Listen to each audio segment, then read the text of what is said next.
मेरा खुद का बेटा भी बड़ा है, तो 12th उसने CMS से किया और उसको जब मैं छोड़ने के लिए उसके हॉस्टल में गई, वो बस उस क्षण का एक है, मैं आपको वो सुना रही हूँ।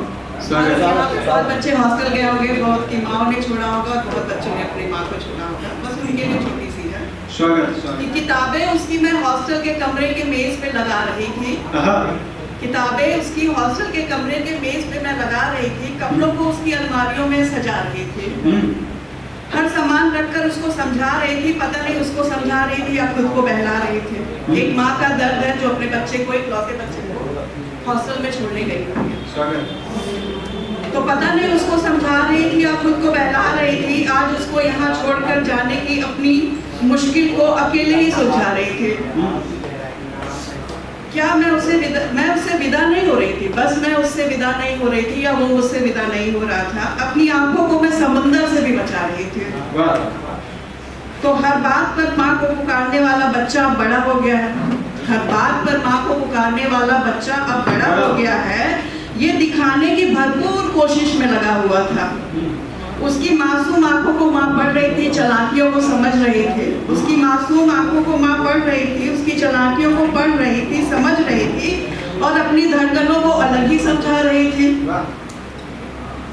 तो जिंदगी उस दौर से गुजर रही थी जहाँ कहने और समझने को शब्द नहीं मिल रहे थे। जिंदगी उस दौर से गुजर रही थी जहाँ कहने और समझने को शब्द मिल नहीं रहे थे।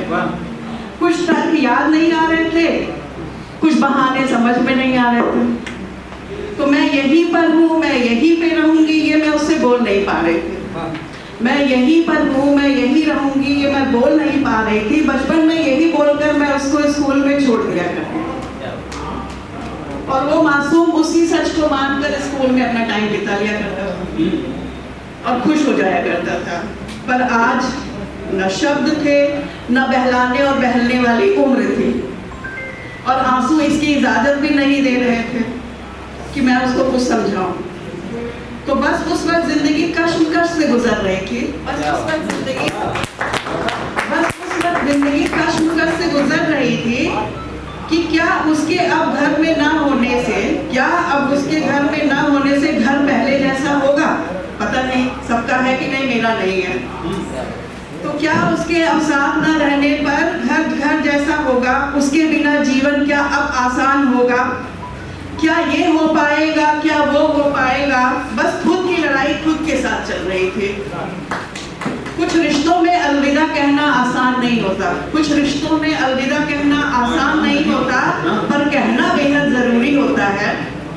बस कैसे कहूँ ये सोचकर उस वक्त मैं परेशान हो रही थी और घर जाकर अपना ताला कैसे खोलूं इसकी हिम्मत जुटा रही थी।